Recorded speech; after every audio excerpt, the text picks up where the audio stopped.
Halo, jumpa lagi. Saya Dr. Indrati Suraputra. Kali ini saya ditemani oleh Dr. Sylvia Detri Elvira. Kami adalah psikiater dan psikiater selalu ingin melihat aspek kejiwaan dari setiap permasalahan. Kali ini kami akan membicarakan mengenai narsisistik, gangguan kepribadian narsisistik secara lebih mendalam. Supaya kita ingat lagi, baik saya ulangi, apa kriteria daripada mendiagnosa suatu orang itu menjadi NPD. Jadi ada 9 dan minimal 5 kriteria harus dipenuhi. Kalau kurang dari 5, kita hanya menyatakan bahwa orang itu mempunyai ciri kepribadian narsisistik.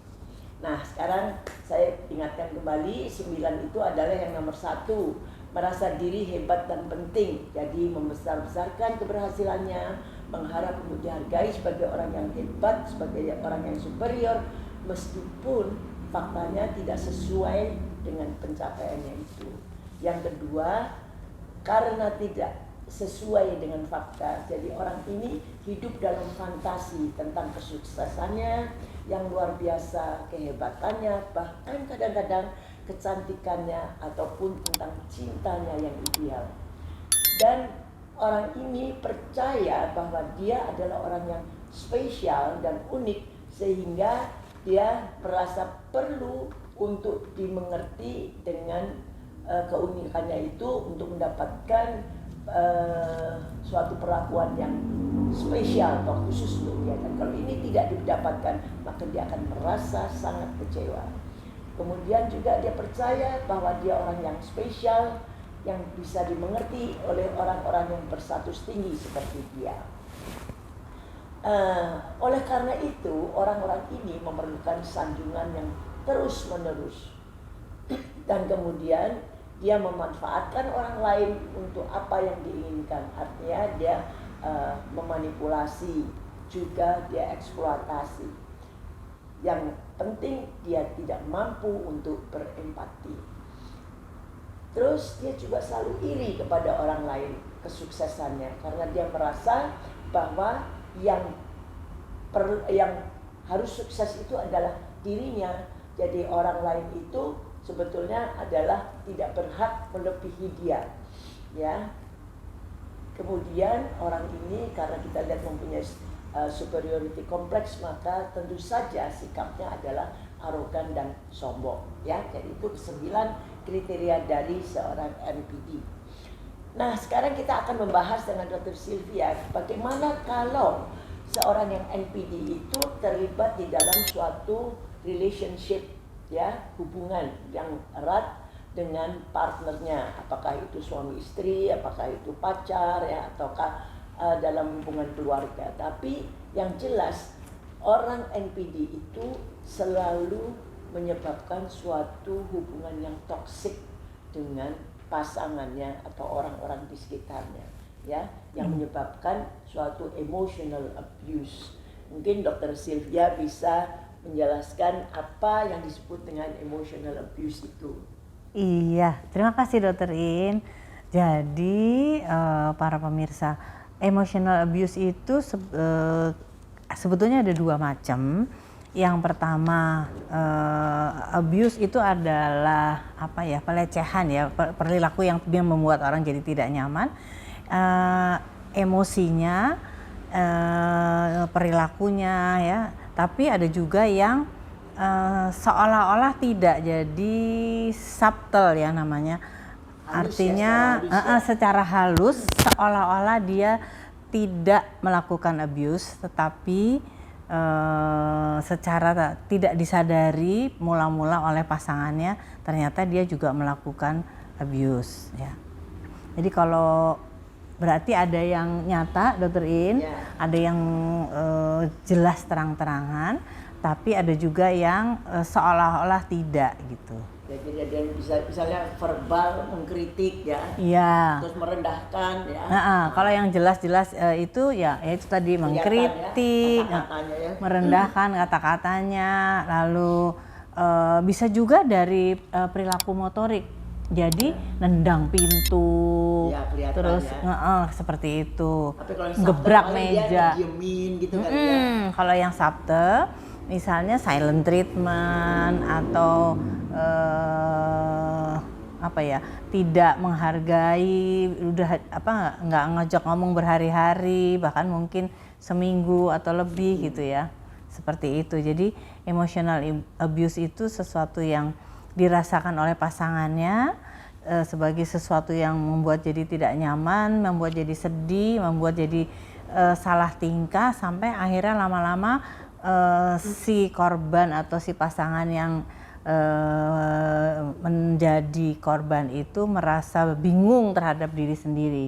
Ya. Jadi biasanya kan orang narsisistik itu kalau pertama-pertama dia itu berjumpa dengan orang yang dia ingin untuk dijadikan pasangannya, tentu mula-mula dia puji-puji, penuh dengan cinta kasih, love bomb. Betul, istilahnya gitu ya. zaman sekarang love bombing. Tapi tunggu tanggal mainnya, begitu sudah didapat, baru terjadi satu emotional abuse itu. Ya.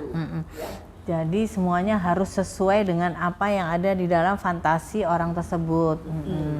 Jadi orangnya, jadi pasangannya itu harus sering memuji-muji, harus dia kontrol. Ya kan? Kalau dia nggak bisa kontrol, dia nggak suka kan. Jadi dikontrol. Betul, dikontrol artinya dia pergi kemanapun harus monitor, harus bilang saya ada di sini, harus telepon, harus video call, seperti itu. Dan di samping itu juga biasanya orang-orang ini juga sering gaslight ya. Gaslight itu artinya dia yang berbuat, tapi yang suruh bertanggung jawab orang lain. Iya. Nah, itu juga membuat orang jadi bingung. Orang saya merasa nggak berbuat kok, jadi merasa berbuat ya. Iya. Apa saya berbuat bener apa enggak ya? Kadang-kadang membuat kacau yang hal-hal yang seperti itu ya. Ya, orang menjadi ragu-ragu sebetulnya saya berbuat apa enggak. Apalagi kalau si pasangan ini memang orang yang lemah, orang yang rentan, tambah ragu-ragu lagi. Ya, jadi gaslight itu memang satu jenis abuse ya. Kadang-kadang orang nggak merasa bahwa itu suatu abuse, tapi sebetulnya bagi yang kena itu benar-benar suatu yang abusive. Kemudian juga ada lagi satu jenis abuse yang tidak kelihatan ya. Jadi di depannya iya, tapi di belakangnya iya, pasif agresif. Ya, disebutnya pasif agresif. Jadi di depan, misalnya sama bos nih ya. Nah, sama bos kelihatannya dia nurut gitu ya. Ketika diberi instruksi seperti ini, iya, padahal dia nggak setuju. Tapi dia nggak mau, nggak bicara langsung, tetapi kemudian membatalkan atau mengacaukan rencana tersebut. Itu pasif agresif. Di belakangnya dia bikin kacau ya. Itu juga salah satu bentuk abuse yang nggak kelihatan. Ya, Dokter In, tapi narsisistik kan ada beberapa macam ya. Iya. Jadi secara umum memang ada pendapat yang membagi NPD itu menjadi 3 macam. Yang satu yang grandiose, yang namanya juga udah kelihatan ya, grandiose. Jadi wah pasti yang pengen dipuji-puji, yang superiority kompleksnya luar biasa. Bahasa sehari-harinya sombong kali ya. Grandiose. Sombong ya. Emang sombong, keliwat pede apa kelihatannya gitu ya.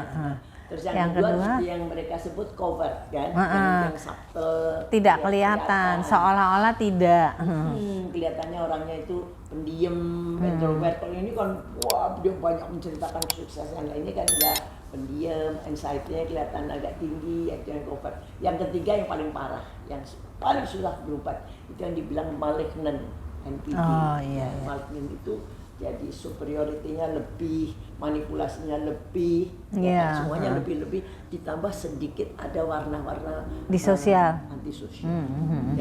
Jadi kalau menurut buku-buku psikiatri memang ada 2. Oblivious ternyata ada 2 ya, Dokter In, yang malignant sama yang grandiose. Terus kalau yang di buku-buku kita itu hypervigilance, itu adalah yang covert tadi. Jadi sekarang udah menjadi 3. Itu jadi itu yang populer. Bahkan mereka membagi-bagi itu. Orang narsisistik itu punya korban, yaitu biasanya orang-orang dekat sekitarnya, dan mereka punya yang namanya pengikut-pengikut, ya. Pengikut-pengikut itu yang dia buat teman-teman yang kerjanya memuji-muji, muji-muji, nurutin dia, bisa dia manfaatkan untuk kepentingan dia, gitu ya. Oke. Nah, itu orang bule bilangnya monyet-monyet pengikut. Iya. Gitu. Jadi kira-kira seperti itu, mungkin teman-teman atau para pemirsa merasakannya atau melihat keluarganya mengalami hal itu, kira-kira seperti itu. Jadi ini mungkin kali ini cukup dulu, nanti kita sambung pada episode berikutnya gitu, Dokter In. Ya, boleh. Ya. Jadi terlalu lama nanti bosan. Iya, nanti bosan. Nah, jadi kalau mungkin Dokter In mau nyimpulin atau saya aja yang nyimpulin? Saya. Ya. Jadi kita tadi belajar tentang narcissistic personality disorder yang ada 3 macam, dan